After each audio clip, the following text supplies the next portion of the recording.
আমরা যেটা মনে করি, বর্তমানে মানুষের ক্রয় ক্ষমতা পূর্বের চেয়ে বৃদ্ধি পায়নি, গতানুগতিকভাবেই চলছে। তবে মানুষের ক্রয় ক্ষমতা বৃদ্ধি পেলে বাজেট আমাদেরকে খুব একটা এফেক্ট করে না। তো আমাদের এর জন্য আমি মনে করি সরকারের সংশ্লিষ্ট এনবিআর বা ভ্যাট কমিশনার ওনারা যদি লোকাল ইন্ডাস্ট্রিকে সাপোর্ট দেয়, অ্যাজ ওয়েল অ্যাজ অ্যাসেম্বলিং করার জন্য আরও এই ধরনের ইন্ডাস্ট্রি গড়ার জন্য সাহায্য করে, তাহলে এমপ্লয়মেন্ট জেনারেশন হবে, পাশাপাশি আপনার মানুষের ক্রয় ক্ষমতা বৃদ্ধি পাবে। সর্বোপরি ক্রয় ক্ষমতা বৃদ্ধি পেলে সরকারের ভ্যাট ট্যাক্স এফেক্ট করে না। আমাদের এটাই, আমরা চাই মানুষের ক্রয় ক্ষমতা বৃদ্ধি পাক।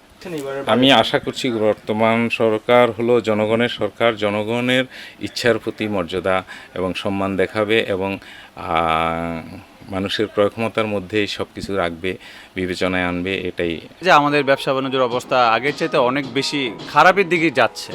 এখন যদি বাজেটের কারণে ইলেকট্রনিক্স পণ্য সামগ্রী আমাদের কাছে যেগুলো আছে, তো এগুলো হচ্ছে একটু তো মানে আপনার নিত্য প্রয়োজনের চাইতে ভোগবিলাসী জাতীয় পণ্য, তো এগুলা হচ্ছে সহজে তো কেউ নিতে আসে না। যাদের খুব বেশি দরকার তখন তারাই আসে। দাম বেড়ে গেলে সহজে কাস্টমাররা নিতে চাইবে না।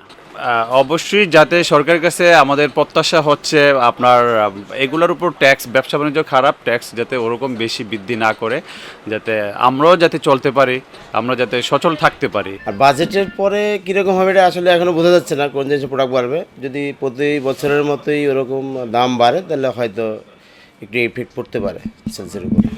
আমরা সরকারের কাছে আশা করি এগুলো যেন দাম বৃদ্ধি না করে আর কি, বাজেটে যেন কর বেশি বসানো না হয়, যেন রিজনেবলের মধ্যে থাকে, কাস্টমার যাতে ক্রয় ক্ষমতার মধ্যে থাকে প্রোডাক্ট, তাহলে আমি আশা করি সেলসটা আর পড়বে না।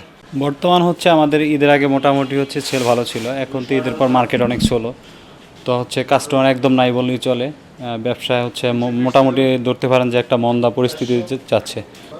আমরা প্রত্যাশা করি যে হচ্ছে অবশ্যই সরকার হচ্ছে বাজেট বৃদ্ধি করুক বা যাই করুক, অন্তত হচ্ছে দেশের মানে নিম্ন মধ্যবিত্ত এবং মধ্যবিত্ত ফ্যামিলির কথা বিবেচনা করে যাতে নিত্যপণ্যের প্রোডাক্টের দাম হচ্ছে সহনীয় পর্যায়ে রাখে, যাতে এটা অতিরিক্ত মাত্রায় বেড়ে দামটা বৃদ্ধি না করে, যাতে হচ্ছে আমাদের মতো যারা মধ্যবিত্ত ফ্যামিলির মানুষ আছে তারা যাতে হচ্ছে ক্রয় ক্ষমতার মধ্যে সব কিছু থাকে।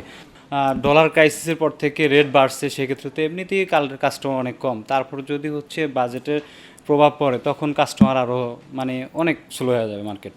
বাজেট বৃদ্ধি হলে সেল অনেক কমে যাবে, কারণ হচ্ছে করোনার পর থেকে 2020 সালের পর থেকে ডলারের ক্রাইসিসের কারণে মার্কেটে একটা উত্থান পতন হয়েছে, যে কারণে সেল অনেকটা কমে গিয়েছে আমাদের।